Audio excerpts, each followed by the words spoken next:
The truth is, starting a business is actually incredibly hard, which is why most fail within the first few years. If you want the most surefire path to building wealth, I actually think there's a better way to do it than starting your own business. And that's what I'm gonna break down in this video. A 3-part plan that is, at least in my opinion, the lowest risk way of winning the money game.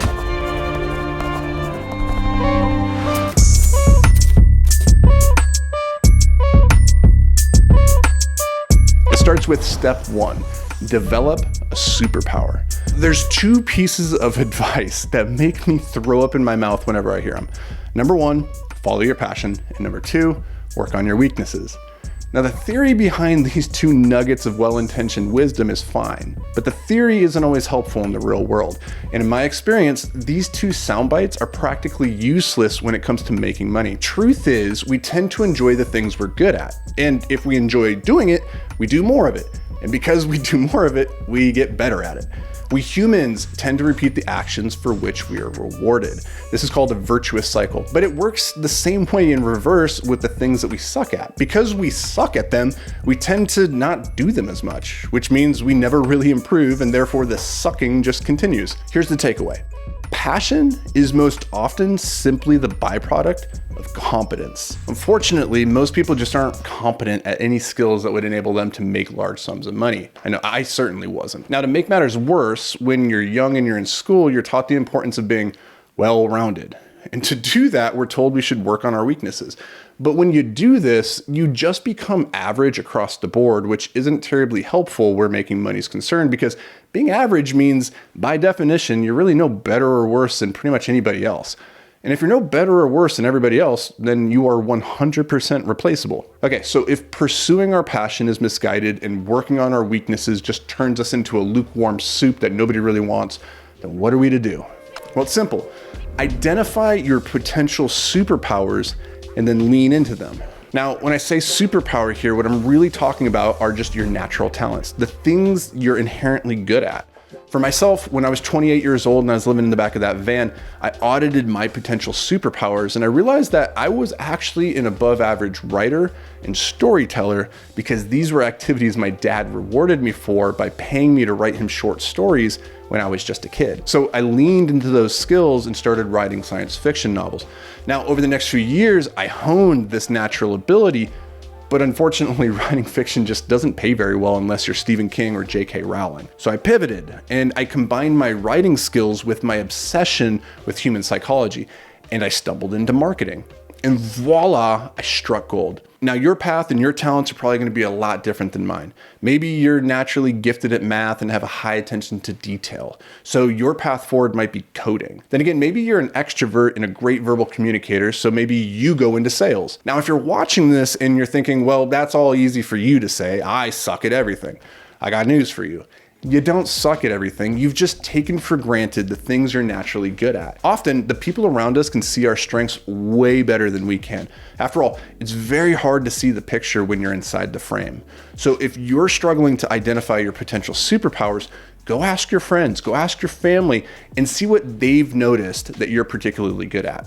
This is actually how I first discovered that I was a good writer. So thanks for that insight, Dad. Now that you've identified your potential superpower, it's time to put it to work in step 2 by getting a job. Now, I used to hate working for other people. I just always felt underappreciated and undercompensated for my genius. As such, I would put in the minimum amount of energy possible because why should I go out of my way to do an excellent job when I'm only making like $15 an hour? My theory was simple. Yeah, pay me more and I'll do more, and I'll maybe even do better work. And this was a really stupid theory, and it's the reason I got fired from nearly 20 different jobs over the span of 5 years. My mistake was twofold. First, I overestimated my own importance, which really just stemmed from entitlement and being young and cocky. Second, I really didn't understand the true value of having a job. I thought the point of getting a job was to make money, but it's not. See, the real value of a job isn't what you earn, it's what you learn. I mean, where else are you gonna get paid for learning a skill than by working for somebody else? I mean, you could go to college, you could pay $20,000 a year for a marketing degree, or you could get an entry-level job in a marketing agency making $30,000 a year. One fills your head with theory while putting you deep in debt, while the other not only puts some money into your bank account, it also teaches you all the same things, but it gives you the practical experience that you can only ever be earned in the real world. Now, I'm not saying that you should bail on college. I'm merely suggesting that you reframe how you think about your work. Think of it like being given a full ride scholarship to a master's degree. Okay, so here's 3 things to think about to get the most out of this job. First, hone your superpower. Second, nurture your relationships. And then 3, get promoted. So let's take it from the top. First, hone your superpower. The goal here is to find a job that enables you to pour yourself into your craft so that over time you can become undeniably great at that thing. For example, if you're that extroverted people person, you go into a sales job where you can get a ton of reps in. If you're data-driven and analytical, then maybe you jump into bookkeeping or accounting where you get to look at the books every single day. If you're visual and creative, then maybe you go into graphic design where you just get to pump out hundreds and hundreds of designs every week. The goal here is to put in the reps so that you can get incredibly good at that superpower. All right, now the second thing that we're looking to get out of this job is to nurture our relationships and start building a brand. One of the biggest regrets from my 20s is that I absolutely failed to do this step. I didn't give a shit about my brand, and I put practically zero energy into making friends with my coworkers. The result was I was a bit of a loner with a really bad reputation. And the truth is, in the game of life and the game of money, social capital is worth more than actual capital. Also, it takes way longer to get, which is why Naval Ravikant stresses the importance of playing long-term games with long-term people. Okay, so the third thing we're gonna do to get the most out of this job is get promoted. Listen, you're not gonna win the money game with entry-level skills. It's fine to start out as an intern in the mailroom, but you need to set your sights on moving up within the company as quickly as possible. Now, don't get it twisted. The real value of a promotion, it's not in the title, it's not in the raise. Those are just status symbols and they don't really matter. What really matters here is that when you get promoted, you move to a higher rung on the ladder. And it's from that new vantage point you gain a better perspective of your role, your department, and the business as a whole. So for instance, if you started on the sales floor, then in time, maybe you work your way up to becoming the VP of sales and you get the experience of building out high functioning sales teams. If you started out as a bookkeeper, then maybe you work your way up to being a controller and you gain valuable insight into all the different aspects of a business's financials. And if you're that graphic designer, then maybe in time you work your way up to head of marketing with visibility into all the different aspects of branding and advertising. Okay, so now here's a pro tip on how to get promoted. Eat the frog for your boss. Okay, so what the hell does that even mean? Well, Mark Twain said, if it's your job to eat a frog, it's best to do it first thing in the morning. And if it's your job to eat 2 frogs, it's best to eat the biggest one first. The frog he's speaking of here is just a metaphor for the hard or unpleasant things that we all inevitably have to do in life. And this is actually a really good general rule for productivity. It's why I'm a big fan of trying to tackle your hardest tasks early in the morning. Don't delay the inevitable, just eat the damn frog and move on with your day. But if you want to get promoted quickly, don't just worry about eating your own damn frog.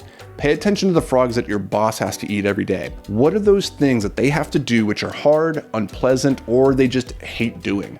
Identify those things and then do them. I promise they will notice, they will appreciate your effort. I mean, if you were to come work for me and you started eating my frogs without being asked, you would be promoted in the blink of an eye because I know you're the type of person who gets hard shit done. And this is gonna catapult you up through the corporate ladder. So it's not gonna be long until you're making pretty good money, which is great. But because you're still just trading your time for money, it's gonna be really, really hard to build the type of true wealth which allows you to make money while you sleep. Now for that, we need to apply our efforts, our superpower skills towards a better opportunity, something that has more leverage. Because as our boy Uncle Warren says, it doesn't matter how hard you row, it matters which boat you get in. So here's a way to think about this. Imagine a lever, which is really just a long rod pivoting at a fixed hinge point called the fulcrum. And we're gonna put this lever next to a massive money tree, because in this example, money grows on trees. Now, the theory in this example is that the higher up the money tree you can reach, the more money you can grab. And there's really only 3 variables in this lever which affect how heavy an object we can lift and how far up we can lift it. There's the length of the rod, there's the size of the fulcrum, and then there's where we place the fulcrum along the length of the rod. Now, in the context of our money-making journey, the rod is our opportunity vehicle, and the fulcrum upon which this opportunity hinges is our skills. And this just leaves where we place the fulcrum along the rod, which we're just gonna ignore for the sake of simplicity. So let's pretend on one end of the lever, we have the weight of our effort, which is just a combination of how hard and how smart we work. And on the other end is like our bank account or something. I don't know, that's weird, but stick with me. I think I can bring this home. Okay, so if our goal is to get our bank account as high up on the money tree as possible, then we need to pair a big opportunity with big skills. So up to this point in our journey, by identifying our superpower and then honing those abilities in the workplace, we've developed some really powerful skills, which means we have a really big fulcrum. Now it's time to find our big opportunity. And this leads us to the third step in this wealth building blueprint. Now, this is where I have historically said you should go build a business, because owning a business is without a doubt the most powerful wealth generating vehicle in the world. There's no disputing that. However, in this video, we're trying to create a wealth producing strategy that maximizes our probability of success. And because the majority of new businesses fail within the first few years, I'm gonna suggest to you that we don't make the rookie mistake of going out there and starting a business. Instead, in step 3, we're gonna buy a business. Okay, so most of you are probably thinking, what the hell, Anthony? I don't know anything about buying a business.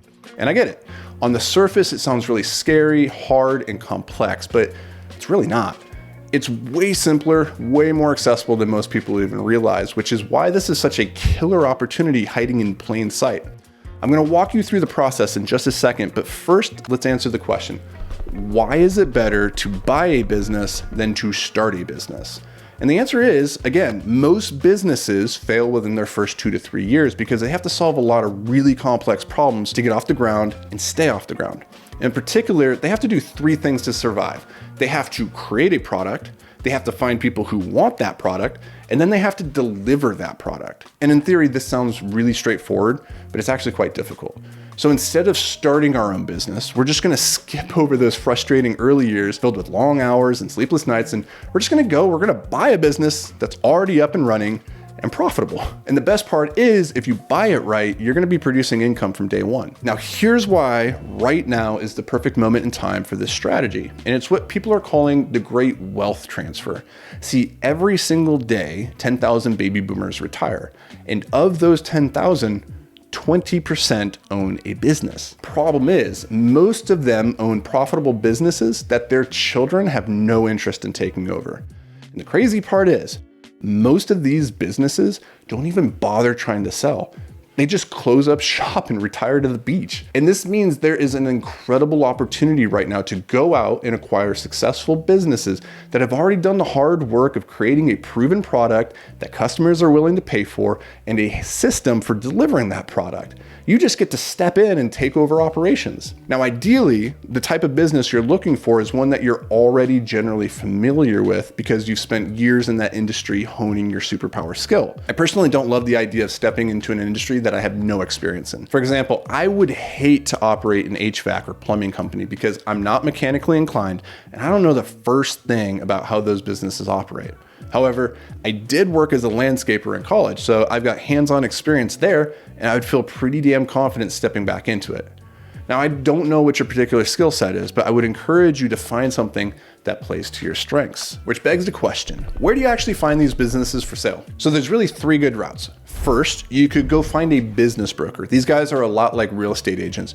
You go to them with your buying parameters and see what they got in their portfolio. Second, you could go to an online marketplace like acquire.com or bizbuysell.com. Now, truthfully, it's hard to find good deals on public marketplaces like this because by the time they get there, you gotta assume a lot of people have already passed on the deal, which means there's probably something wrong with it. But then again, I bought my first piece of real estate off of a public marketplace, and it ended up making me $125,000 in 9 months, so diamonds can definitely be found in the rough. Now, the third option is where you're gonna find the best deals, but it's also the most time consuming. You're gonna go directly to the sellers. For example, maybe there's like a hair salon down the street that you think would be absolutely perfect. So you figure out who owns the place, and then here's the tricky part. You got to figure out how to get in front of them. Maybe that's a phone call. Maybe it's a letter. Maybe it's as simple as the fact that they work in the shop most days. You could just pop in and say hello and plant the idea of buying their business. So this is the strategy that we've used at Invictus Capital over the last few years to acquire tens of millions of dollars worth of real estate. It is hands down the best way to get an incredible deal. But again, It's also going to be the most time consuming because you're going to have to talk to a lot of owners before you find the one that's willing to sell. All right, so now it's time to address the really big question that's probably simmering in the back of your mind. Where the heck are you going to come up with all the money to buy a business? Now, surprisingly, this might not be as difficult as you initially think. So there's really 4 ways to buy a business, and I've personally used each and every one of these to acquire businesses and real estate. The first option is to buy the business with cash. The plus side of this is that you can probably negotiate a really good deal because you're able to close quickly. But the downside is, well, it's pretty obvious, right? Like you got to have a lot of cash laying around. So for most people, buying with cash, it's not really going to work very well. The second option is to raise capital from investors. So I have a lot of experience with this one, as we've raised around $30 million over the past few years from private investors. But if you're just starting off and nobody knows you and you don't have super wealthy friends and family who are willing to take a chance on you, then this path is going to be really, really hard. And honestly, I'm not a huge fan of giving away equity, which can be really expensive, when you could just go out there and use our third option and get a loan through the SBA. Now, this can actually be a really great option because the SBA, or the Small Business Administration, they want to incentivize business ownership. So they give some pretty damn good terms for buyers.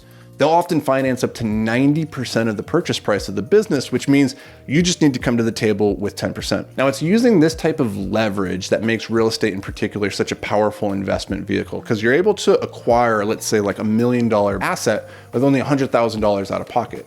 Now, that's not to downplay the fact that $100,000 is a lot of money, by the way, but it's less than $1 million, that's for sure. Now, the big downside of taking out debt is that you have an interest payment and inherently more risk. But then again, if you're acquiring a profitable business, you really shouldn't have any difficulties covering the interest payments with the monthly cash flow from the operations. But with all of these different options, it all comes to the fourth, which is, in my opinion, the hands down best way to buy a business.